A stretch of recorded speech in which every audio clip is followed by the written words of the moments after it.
Welcome back dear student. हमारा typing test जारी है जी। स्टूडेंट अपना तारुफ करवाएं। मेरा नाम नूर फातिमा है और मैं एमएस ऑफिस का कोर्स कर रही हूँ। ये मेरा पहला टेस्ट है मोबाइल का। जी नूर फातिमा, आपसे एक सवाल भी किया जाएगा कि टास्क बार किसे कहते हैं। कंप्यूटर के आखिर में नजर आने वाली नीली पट्टी को टास्क बार कहते हैं। जी वेरी गुड। इतना स्टार्ट करें।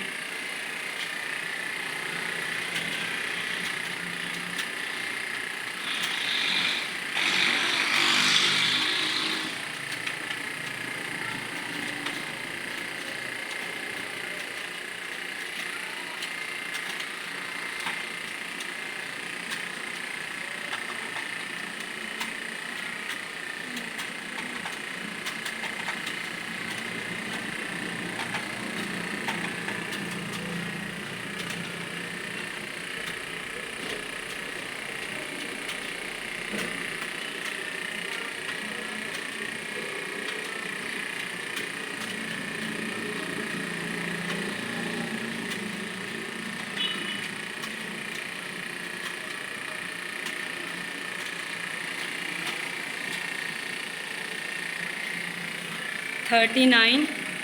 जी आपका स्कोर 50 से भी कम और 40 से भी कम है, इसलिए आपके 15 नंबर बन रहे हैं।